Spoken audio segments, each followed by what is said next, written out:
Hello दोस्तों, Rahul commerce education में आपका स्वागत है। एक नई वीडियो के साथ, नए टॉपिक के साथ वीडियो की शुरुआत करते हैं। संगठन संरचना ढांचे से आप क्या समझते हो? What do you mean by organisation structure?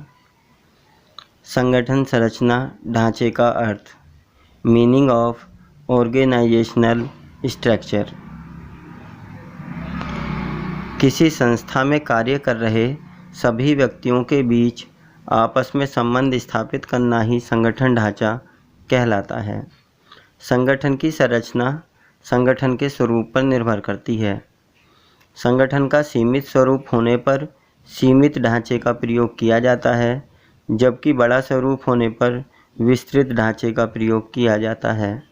संगठन संरचना, जैसा कि हम पढ़ चुके हैं कि किसी भी संस्था में कार्य कर रहे सभी व्यक्तियों के बीच में कॉम्बिनेशन बनाने के लिए, एक समन्वय स्थापित करने के लिए एक स्ट्रक्चर का निर्माण किया जाता है, जिसमें सभी व्यक्तियों को उनकी योग्यता एवं क्षमता के आधार पर अलग अलग कार्य प्रदान किए जाते हैं।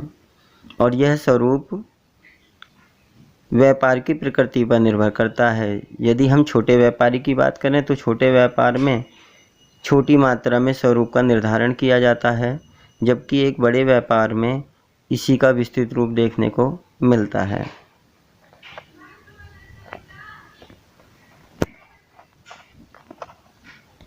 To make a structure of work among the workers who is working in a firm or association is called organization structure. It depends on scope of business. In small scale business, the limited structure is used, but in higher scale business, its structure is became bigger. Next है संगठन के प्रकार। संगठन संरचना कितने प्रकार की होती है, उसे सरलतापूर्वक समझने के लिए इसे दो भागों में बांटा जाता है। To understand the structure of organisation, it divided in two parts which are under follows. First of all, कार्यात्मक संगठन संरचना, फंक्शनल स्ट्रक्चर ऑफ ऑर्गेनाइजेशन। किसी भी कंपनी में कोई एक प्रबंधक कंपनी के सभी कार्यों को भली भांति पूरा नहीं कर सकता है, क्योंकि उसका कार्य क्षेत्र सीमित होता है। अतः कार्य की अधिकता होने के कारण कार्य को विभिन्न व्यक्तियों एवं प्रबंधकों में बांटना आवश्यक होता है, जिससे प्रत्येक व्यक्ति को कम से कम कार्य करना पड़ता है। इसे ही क्रियात्मक संगठन कहते हैं। All the work of the business can not be done by not only a single person, because a person has limited ability to do the work, so that all the work is divided among the group of manual labor. The work is divided according the ability of a person, such as a structure is called functional structure. ऐसा संगठन ढांचा जिसका निर्माण व्यक्ति के कार्य करने की क्षमता के आधार पर उसे कार्य प्रदान करके किया जाता है, वह कार्यात्मक संगठन ढांचा कहलाता है। कार्य के आधार पर, उसकी क्षमता के आधार पर कार्य का विभाजन करना। उदाहरण द्वारा इसे समझना है। उदाहरण द्वारा स्पष्टीकरण।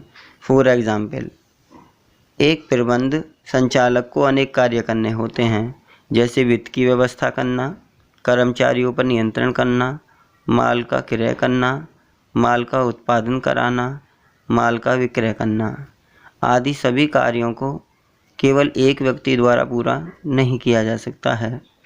इन कार्यों को संपन्न करने के लिए अलग अलग विभाग बनाए जाते हैं और उनमें कार्यों का विभाजन किया जाता है।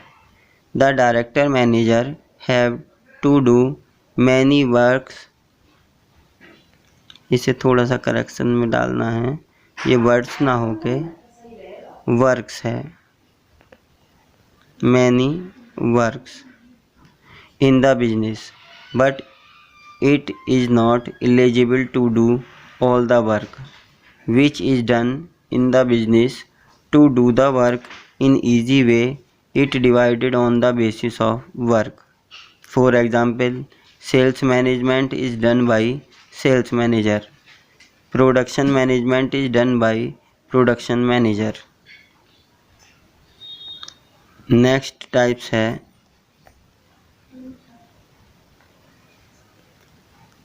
प्रविभागीय संगठन ढांचा, डिपार्टमेंटल स्ट्रक्चर ऑफ ऑर्गेनाइजेशन।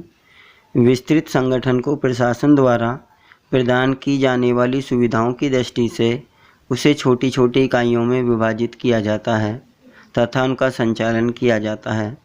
संगठन का यह स्वरूप प्रविभागीय संगठन ढांचा कहलाता है, अर्थात ऐसा व्यापार जो एक से अधिक उत्पादों की बाजार में पूर्ति करते हैं उनके लिए प्रविभागीय संगठन ढांचा उपयोगी होता है। इस ढांचे को उत्पाद एवं क्षेत्र के आधार पर बांटा जाता है। In the condition of higher scale business all the work is divided into smaller unit is called departmental. The holder of department is called manager and supervisor.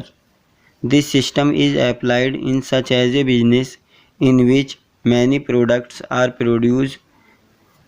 This is structure is divided on the basis of scope of the business.